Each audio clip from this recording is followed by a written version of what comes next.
Hello friends, ನಮಸ್ತೆ ಎಲ್ಲರಿಗೂ. Welcome back to my YouTube channel. Sweet corns ಯಾರಿಗಿಷ್ಟ? ಬನ್ನಿ ನಾನಿವತ್ತು ಮಾಡ್ತಾಯಿದ್ದೀನಿ. ಇದಕ್ಕೆ ನಾನು ಸ್ವೀಟ್ ಕಾರ್ನ್ ಮಾಡೋವಂಥ ಕಾರ್ನ ತರಿಸಿದ್ದೆ.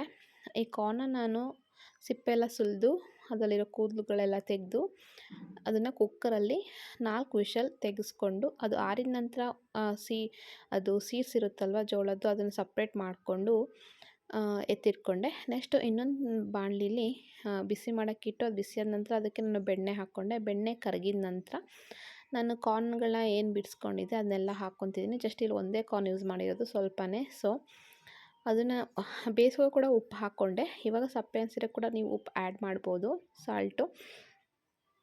ನೋಡಿ ನಾನು ಹಾಕ್ತಾಯಿದ್ದೀನಿ, ಆಯಿತಾ. ಮತ್ತು ಬೇಕಿದ್ರೆ ನಿಮಗೆ ಖಾರ ಬೇಕು ಅಂತಂದರೆ ಸ್ವಲ್ಪ ಪೆಪ್ಪರ್ ಪೌಡರೆಲ್ಲ ಲಾಸ್ಟೇ ಆ್ಯಡ್ ಮಾಡ್ಕೋಬೋದು. ನಾನಿಲ್ಲೇನೂ ಹಾಕಿಲ್ಲ, ಜಸ್ಟು ಬಟರ್ ಮತ್ತು ಸಾಲ್ಟ್ ಅಷ್ಟೇ ಹಾಕ್ಕೊಂಡು ಚೆನ್ನಾಗಿ ಮಿಕ್ಸ್ ಮಾಡ್ತೀನಿ. ಆಲ್ರೆಡಿ ಬೆಂದಿದೆ ಅಲ್ವಾ, ಜಸ್ಟ್ ಬೆಣ್ಣೆ ಜೊತೆ ಮಿಕ್ಸ್ ಆಗಲಿ ಅಂತ, ಬೆಣ್ಣೆನ ಎಲ್ಲ ಕಡೆ ಅಬ್ಸರ್ವ್ ಮಾಡಲಿ ಅಂತ ನಾನು ಮಿಕ್ಸ್ ಮಾಡ್ಕೊತಾ ಇದ್ದೀನಿ. ತುಂಬ ಚೆನ್ನಾಗಿರ್ತೈತೆ ತಿನ್ನೋಕ್ಕೆ ಅವಾಗವಾಗ ಒಂದು ಸಲ. ಅದೇ ಹೊರಗಡೆ ತೊಗೊಂಡು ತಿನ್ಬೇಕಂತಂದರೆ ಒಂದು ಪೇಪರ್ ಕಪ್ಪಲ್ಲಿ ಕೊಡ್ತಾರೆ. 1 ಕಪ್ಗೆ 20 ರುಪೀಸಿಂದ 25 ರುಪೀಸ್ ಇರುತ್ತೆ.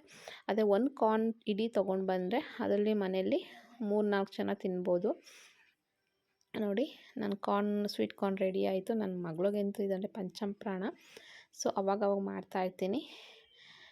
ವಿಡಿಯೋ ಇಷ್ಟ ಲೈಕ್ ಮಾಡಿ, ಶೇರ್ ಮಾಡಿ. Thank you for watching.